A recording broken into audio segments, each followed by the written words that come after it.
MBA admissions veteran Dr. Christie St-John just joined Accepted as an MBA and graduate admissions consultant. Today, I'm going to speak with her about MBA admissions and graduate admissions in general, as well as specific subgroups, including veterans, international students, underrepresented groups, and I'm going to seek her insight on the impact of COVID and some schools, especially business schools, going test optional.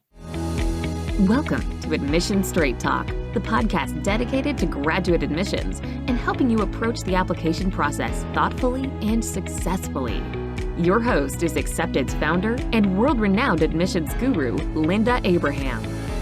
At Accepted, our mission is to get you to that unforgettable moment when you read your acceptance email and shout, "Yes, I'm in!" Confident you'll be attending the perfect program to help you launch the career of your dreams. Welcome to the 389th episode of Admission Straight Talk. Thanks for joining me. We're talking today to someone who has spent 25 years in international graduate admissions and specifically MBA admissions. But before I get into the nitty-gritty with her, I want to invite you to our upcoming webinar in just about 2 weeks. On Thursday, November 12th, I'm presenting Get Accepted to Columbia Business School.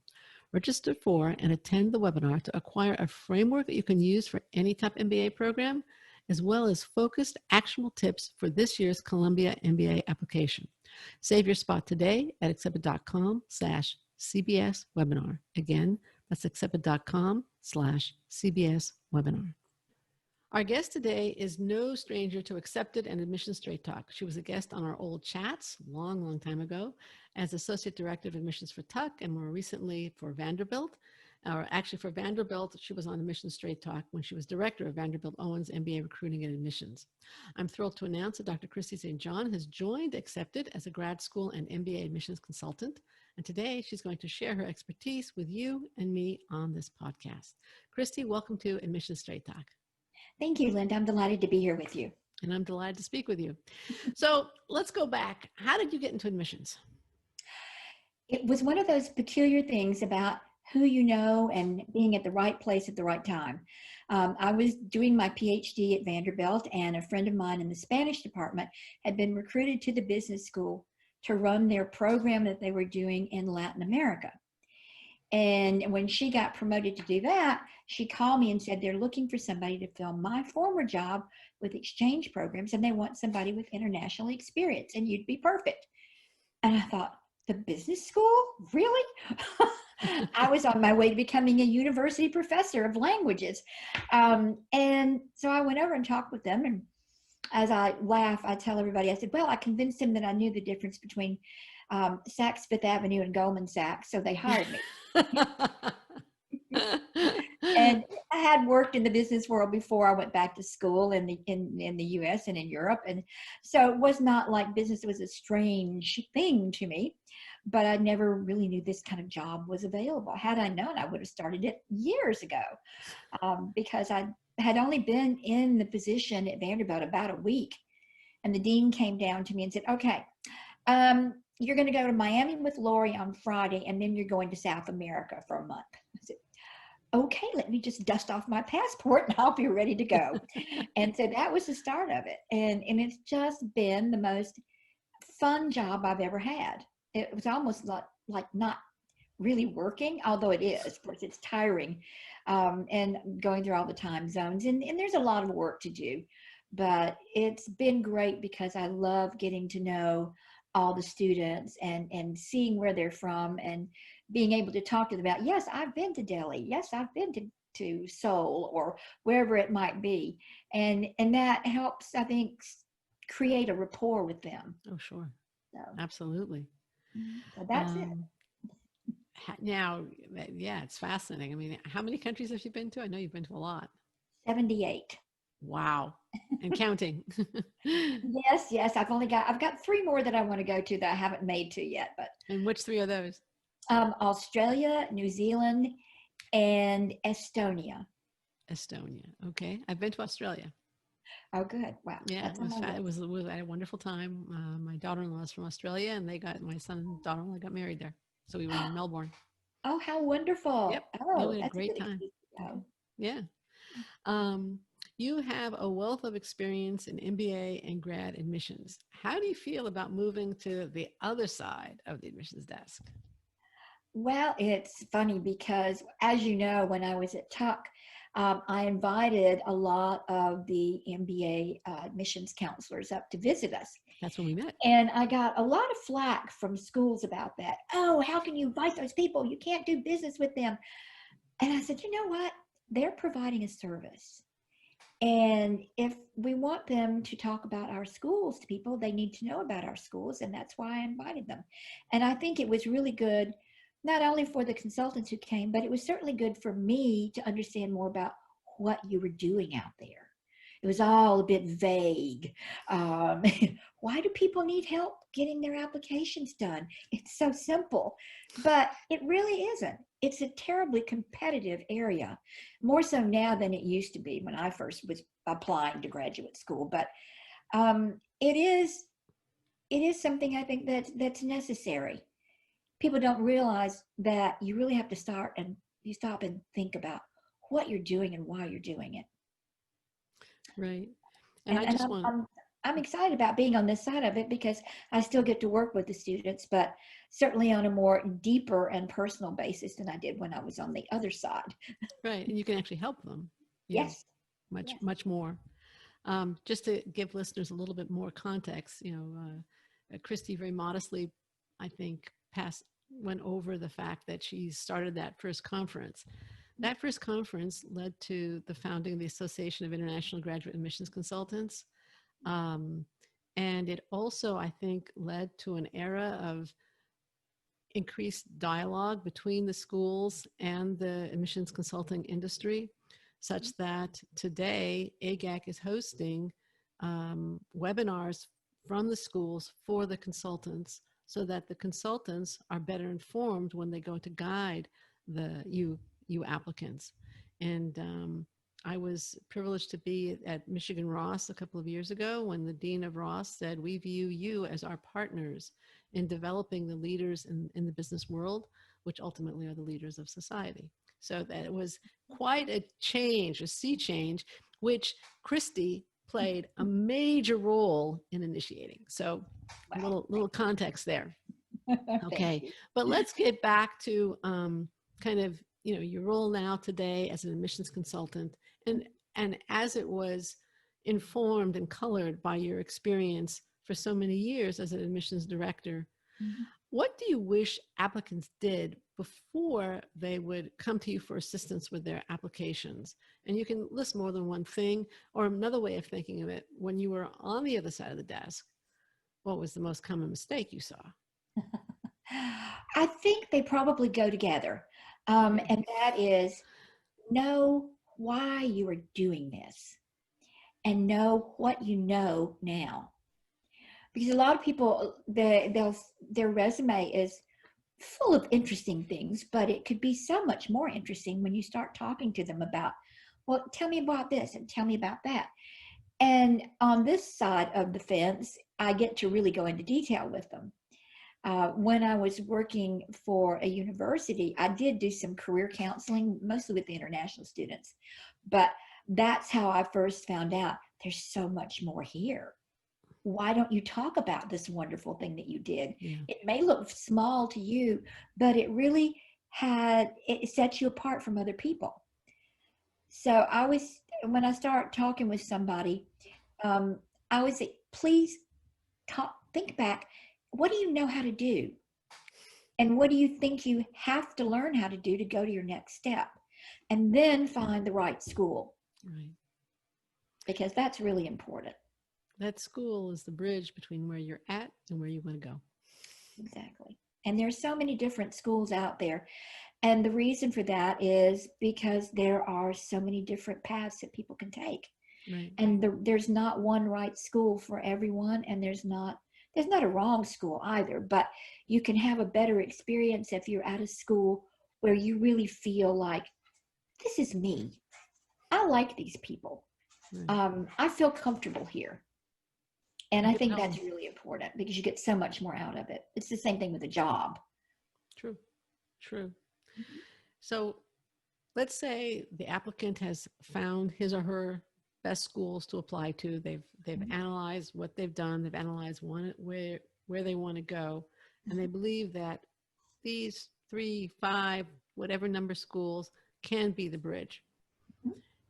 How should they approach the application and the essays in particular from that point?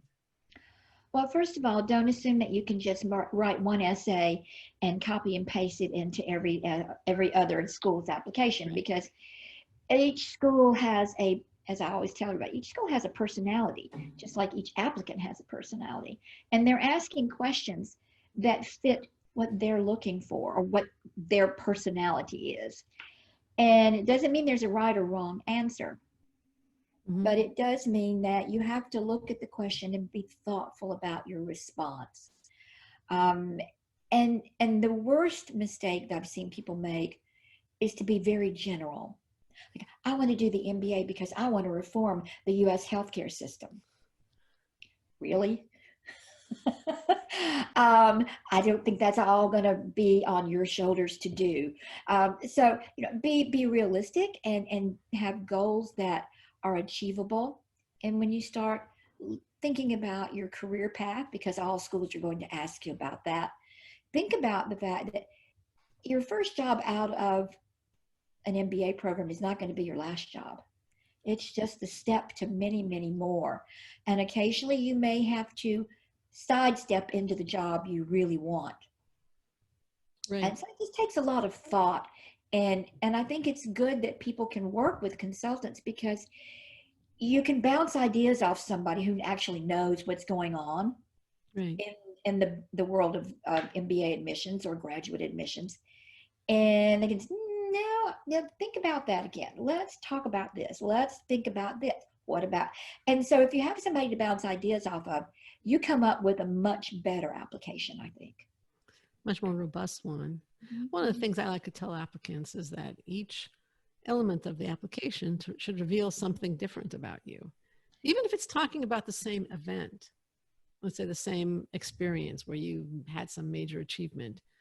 The resume might list bare bones and results.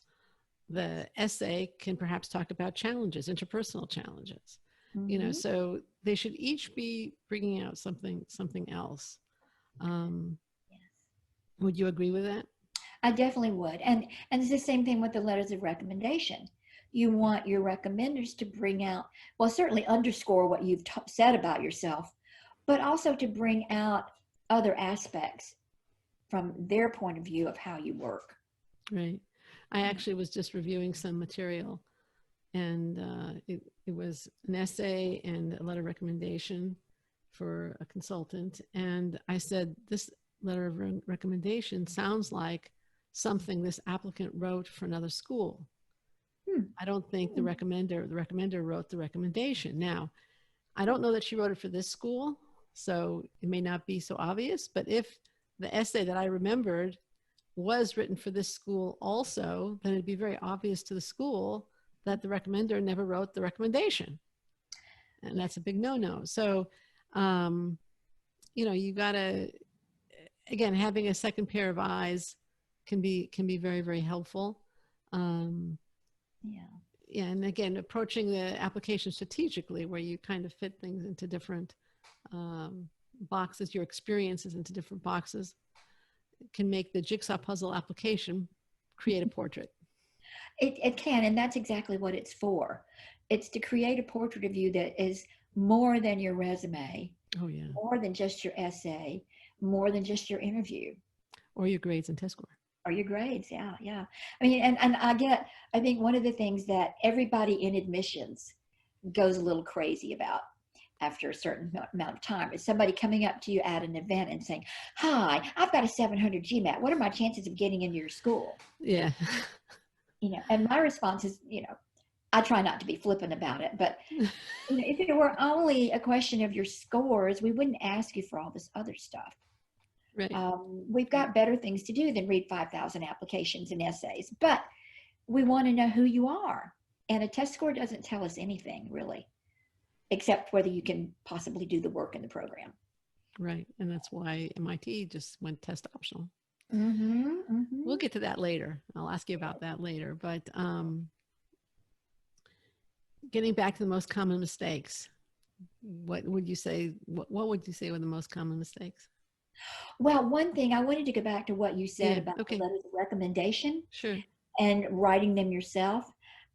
This is something that the audience may not know, but most schools now have very sophisticated software programs for the applications.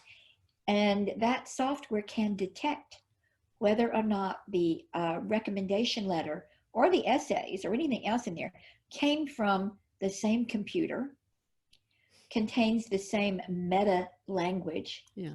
So if you've written an essay and then you write your own letter of recommendation, the chances are very strong that we're going to know that. And if we know that, that means your application will probably be tossed out because it's a Okay. violation of the honor code for every school out there. And if you get a recommender who says, I don't have time to do this, you go write it and I'll sign it. Don't find someone else. Yeah, that's a real common problem for the applicants. And we used to see it all the time. In fact, when we got one of those red flags, we would actually call the recommender 1622 and ask them, did you write this letter? Can you tell us a little bit more? We wouldn't come out and ask like that, but we would say, can you tell us a little more about your statement about John? How did he really come off with this project? And a lot of times the recommender, you could tell they have no idea what's going on. I had at one point a very ill child, and he was being treated at UCLA's Pediatric Hematology Oncology Clinic. Oh. And one day, I had gone to a conference on law school admissions, and the biggest issue in law school admissions at that point in time, this was over 20 years ago, was fraudulent letters of recommendation. And I mentioned it to, there's a certain amount of just hanging around and waiting there inevitably. Yes. And I was talking with the head of the clinic, who was a very experienced, very sharp woman, basically ran the place. She was a nurse practitioner. And then obviously there were doctors there, but Sure. really running it, she ran it. So I was talking with her and I told her about this. And she said that they had a situation where they were interviewing a fellow. So this is somebody who'd been through medical school and residency, and now obviously college, medical school and residency, and was now applying for a subspecialty in pediatric hematology oncology. And he submitted his application and also a letter of recommendation from a certain, bigwig in the field. And there was something that bothered her about this, and she couldn't quite figure it out. And then she remembered the guy's on sabbatical. Yeah. So he could still have written a letter, but she decided to check it out. And she contacted the recommender, and he said he hadn't written it, and he wouldn't recommend him. Wouldn't recommend him at all. Yeah. So they had a problem because they'd already invited the guy out to interview. Ooh. And they decided to let him come out, and he came out, and in the course of the interview, they confronted him with the whole situation. Oh my goodness. And he apparently broke down and started crying about the pressure he's under. And they said they decided not to go to the medical board. They did not go to the medical board, but they said you have to withdraw that letter of recommendation from every single university where you sent it. And of course, when you're talking about that small of a specialty, they all know each other. Of course. So he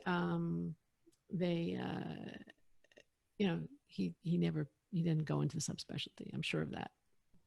It's sad, but it was horrible. But especially in something like that, you don't want fake credentials. That's frightening. Yeah. Well, they all know each other. And she got suspicious. She looked into it, and there's nothing to it. So, speaking of that, I mean, most admissions directors, we all know each other pretty well too. Yeah. We travel together. We hang out together. A lot of us have known each other for 20 more years, and so it's good because we all know about each other's schools. And if somebody comes up to me and says, "Well, I'm looking for something about, X, Y, and Z. And I said, well, my school actually doesn't have that, but the school over there, they do. You go and talk to them. Right. And so Right. we do work together on that, and we also talk about strange people who come through the door. Um, so that's it's a good thing, and I think it's also good for the candidates because no school wants to admit someone just to fill a seat. Right. Well, perhaps some of them do, but those are Yeah, but those are different kinds of universities. Right. We won't Right. go Right. into that. Right. Right.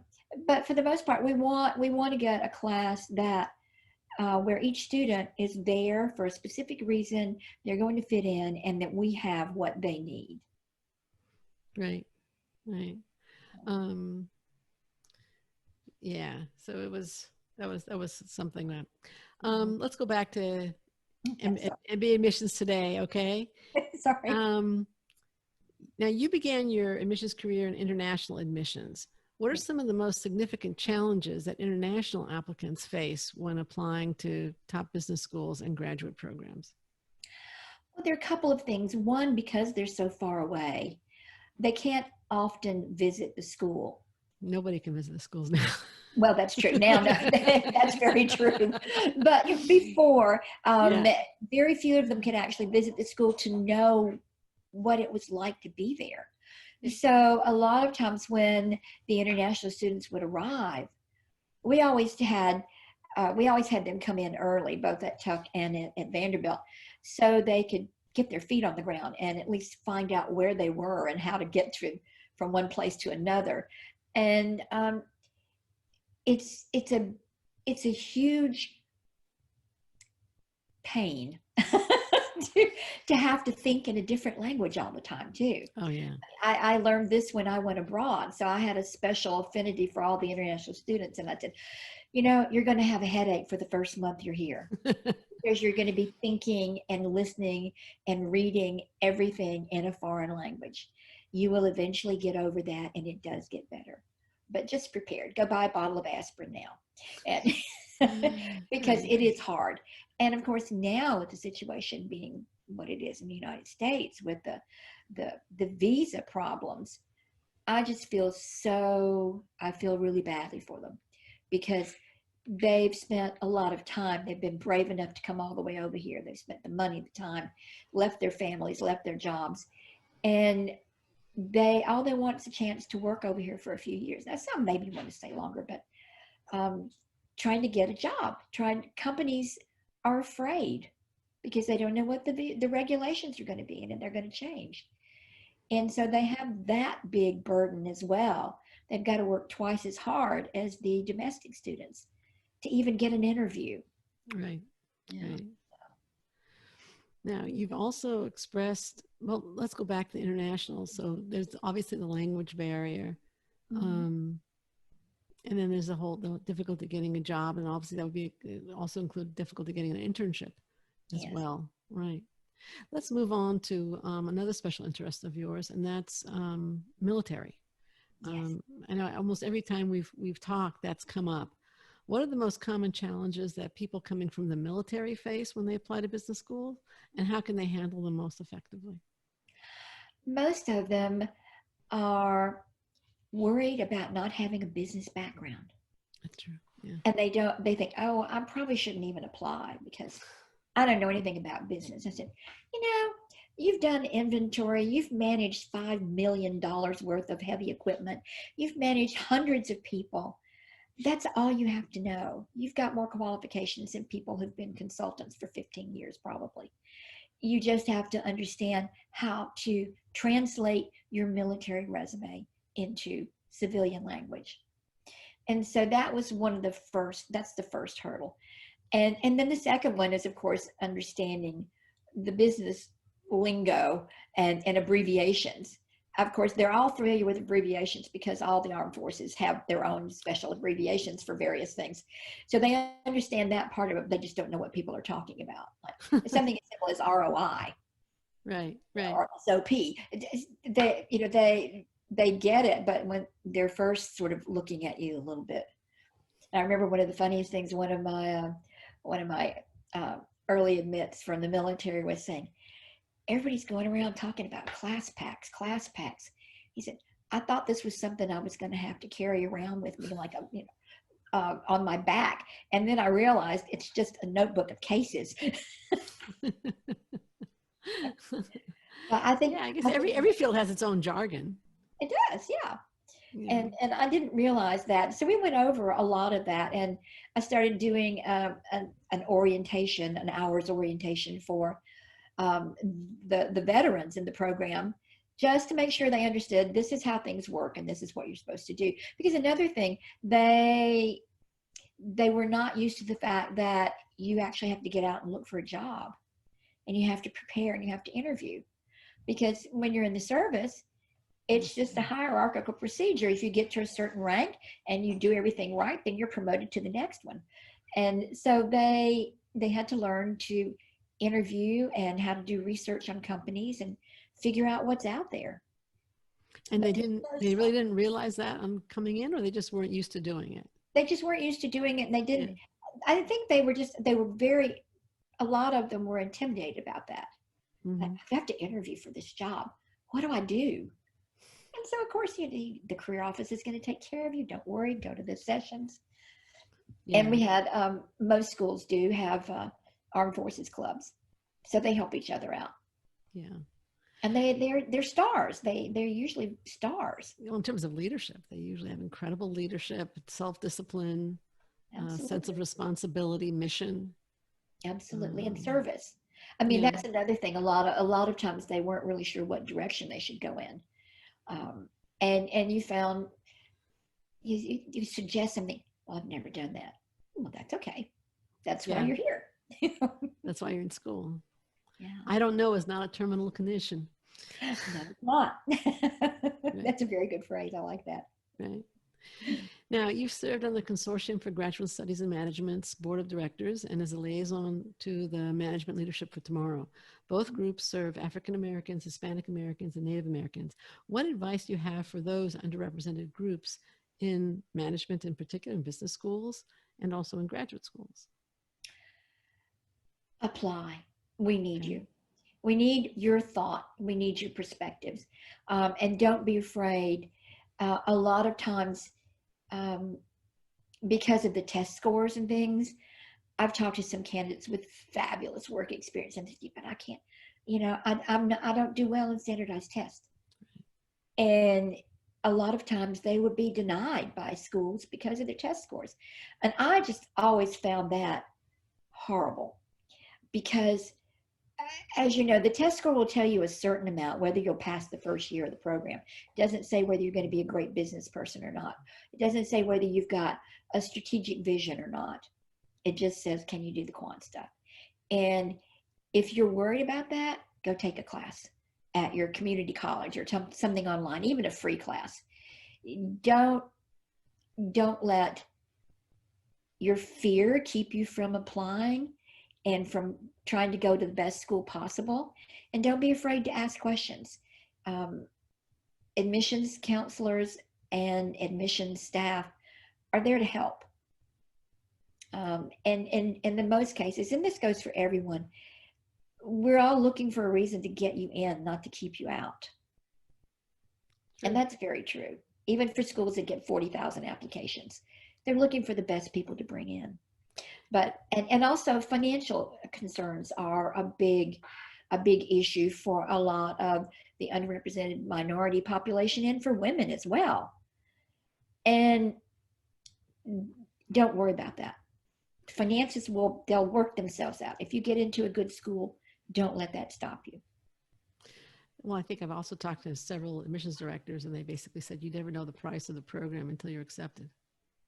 That's true. And a lot of people don't think about that. And then suddenly they think, I've got to come up with how much money? And it is frightening. But I'm not saying they should ignore the potential costs at all, but the potential for merit-based aid that only comes through once you're accepted is simply an unknown. And you're not going to know that till the end. Now, again, I'm definitely not saying ignore financial planning, because please do not read that in. But you can't assume that the price tag If the price tag is too high at the end of the day, don't go. That's right. But there are lots and lots of opportunities out there for funding at low interest rates. And Right. for the most part, if you're going to a renowned accredited university, you're going to make that money back. Oh yeah. You're going to be able to pay off your loans in probably 10 years. And that may sound like a long time, but you're going to be doubling your salary in a lot of cases. So take out a loan, go for it. You're worth it. As they say in the commercial. Right. Now, we've touched on this a little bit, but let's kind of go head on. In your opinion, how is the coronavirus affecting and going to affect MBA admissions and business schools? I think it is having a very definite impact on admissions because suddenly the schools that were requiring people, you've got to come here to do your interview, they can't do that anymore. Schools want to say, oh, we want to meet you, and we can't. So luckily we have the technology we do so that we can at least see people via Skype or Zoom or some sort of online recruiting events and that sort of thing. But I think it is going to make us think, there's got to be a different way to evaluate people. What can we find out about people? So I think you're going to see more schools doing some video essays. That's becoming a trend in a lot of schools in the past 5 years, but I think you'll see more schools doing that so they can get a feel for you. And I think that on the other hand, the candidates really have to make an effort, go to these webinars, reach out to students. And that's one thing that I always tell anybody I'm working with. Every single school out there has a bevy of students who are ambassadors or whatever they may call it, peer counselors, whatever. And you can find them on the website. And these are the people who have the inside information. Reach out to them. They can give you so much more information than an admissions officer about the day-to-day life, Right. about what's going on, about do you like the classes that you're taking? What are new things? What's life like there daily? What do you think about your classmates? What kind of clubs could I get involved with? I mean, granted, admissions officers know this, but it's different getting it from a student. And if you make that effort to get to know a student and to ask them questions, when you do your essays, you're going to have a lot more depth to your essays. We're going to understand you are interested in our school. You do know about this thing that is not on the website. So the only way you could have found that out is through a student. And that's good. We like that. And it's good for you too, because you may find out details that, say, an admissions officer might never tell you. And you could change your minds. Ooh, I don't think I want to go there after all. Right. Yeah, absolutely. So that's the key thing. But I think now that all the schools, not all of them, but a lot of schools are going test optional, that is a huge breakthrough. You're anticipating my next question. Yeah. Do you think I more schools are going to go test optional? And what will be the impact of going test optional? Well, it's certainly going to hurt all the rankings magazines and their fake rankings. Did I say that? Because I think trying to rank or whatever a business school solely on the basis of what your incoming GMAT score is. I don't think any of the rankings did it solely on that basis, but they did it based on various statistical inputs. There's a lot of that too, but that seems to play a bigger part than the job market. I mean, or the career placement part of it, which is really the important thing. That's why you're there, is to get a new job, right? Right. That should be what that's based on, or what employers say. I mean, I know that all of that goes into it, but the Business Week ranking, I think, most closely mirrors what you're talking about, with Financial Times kind of coming close and Forbes on some level. But, and the Wall Street Journal, when the former survey did, that was good. But I do think that the GMAT and the GRE can tell us a certain amount about, can this person do the work? Because on the candidate side, by studying for the GMAT or the GRE, you're going to be refreshing your knowledge, let's say, of quantitative problems that you will see when you get an MBA program.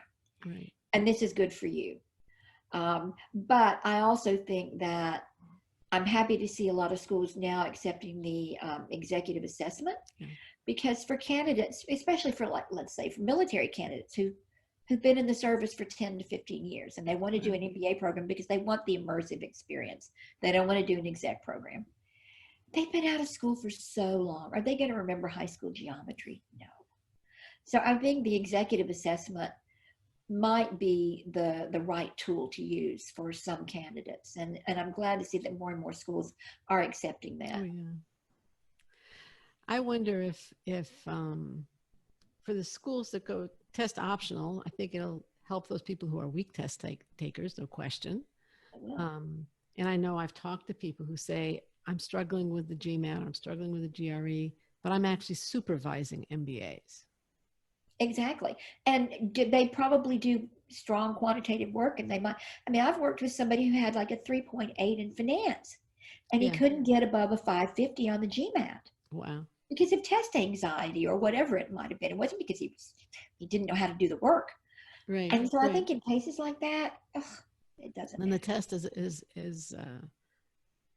the test is a negative. But I also think that for those people who maybe did poorly in undergrad school, or maybe didn't go to such a great undergraduate institution, then the test is an opportunity for them to show I can measure up. Exactly. And exactly. You know, that's going to be a little bit more of a problem. I also suspect that the work experience and essays are going to count more if you're talking test optional. I certainly think the work experience will. Yeah. And not just the quantity, but the quality of that experience.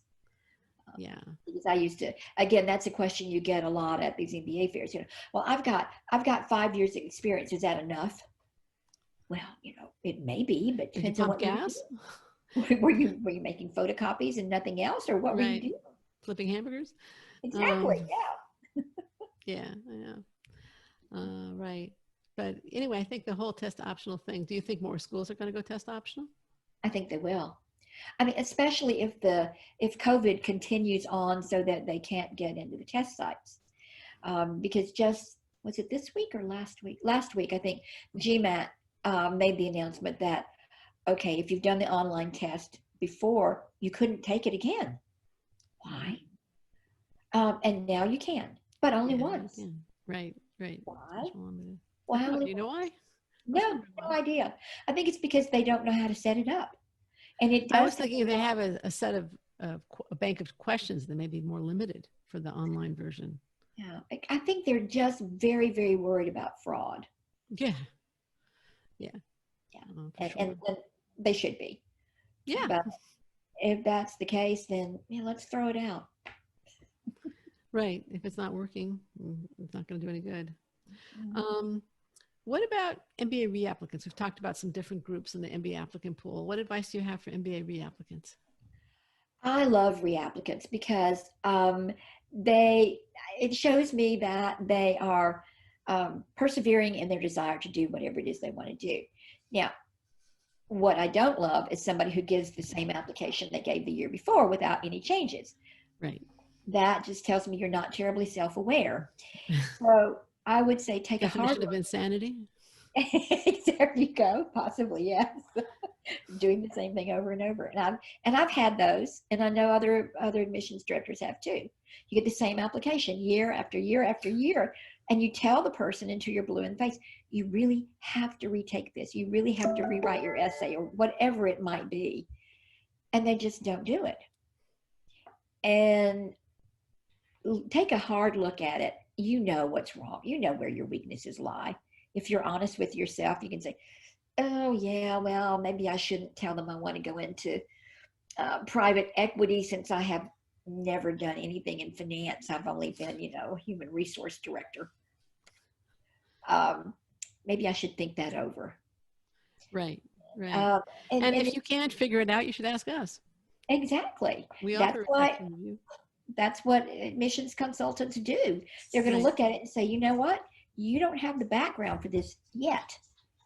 But doesn't mean you can't ever do it, but you don't have the background yet. So let's start off here. And I think one of the things is that oftentimes at an early point in your career, you don't know what's out there. Sure. Yeah, everybody applies to an MBA program. I want to do management consulting. They don't even know what it is, but that's what MBAs do. I want to do that too. So there's so many things that you will discover, and I think that's why I've always told people the MBA is the most useful degree that you can ever get out of everything out there and all the professional degrees, because it prepares you to do anything. To lead anything. Lead, that's for sure. You know how to you develop a network. You learn about how each part of a company works with the other parts and what they do. Because some people don't know that. They could work in the same company for 50 years and still not know what the marketing department does. Sure. And so that's why I think it's the best degree that anybody could get. So I urge everybody to go out and get an MBA now. Okay. And come and work with us. Absolutely. Absolutely. What do you wish I would have asked you that I haven't asked you? Maybe why I keep doing this. Okay. Why do you keep doing this? I really love working with the candidates. And although I haven't had as much experience on this side of it as on the other side, that's one of the things that makes me really happy at the end of the day, is when I've been working with someone and they call and say, I got in. I can't believe it. I got in. Thank you. And I said, I didn't really do anything. You had it all there. We just had to direct you in the right way. And then I'm still in touch with a lot of the alums from my very first class that I recruited, and seeing what they have become now, and watching them grow, watching them, their families, they progress, they move around. And it makes me feel like, okay, in some small way, I've had a tiny little effect on somebody. So sounds like a big that makes me feel good. Right. And, and plus I also learn a lot from all the candidates. And I'm a big proponent of learning every day something, even if it seems totally useless at the time. You never know. And so I love to listen to their stories. I listen to what they've done and find out why they did something or how they got into something. I just think it's fascinating. I think human nature is intriguing. It is. And human experience is fascinating also. Yes. That's what we get windows into. Yeah. Christie, this has been absolutely great. Thanks you so much for joining me today. As always, I've really enjoyed talking to you. Nothing that hasn't changed since 2005 when we first met at that conference you organized. So thank you very much. Listener, I want to thank you too for tuning in. You can learn more about Dr. Christie St-John on her bio page at Accepted. I'll link to it as well as to her contact page from the show notes at accepted.com/389. And if you'd like her to advise you individually, she is currently available to guide you as an Accepted consultant. If you found this show helpful, I have a favor to ask. Please share your thoughts. Just go to lovethepodcast.com/AST. And that URL again is lovethepodcast.com/AST. You'll be able to rate and review on iTunes and other leading podcatchers. Doing so helps potential listeners find us and is very much appreciated on our end. This is Admission Straight Talk, produced by Accepted, and I am your host, Linda Abraham. I'll talk to you again next week.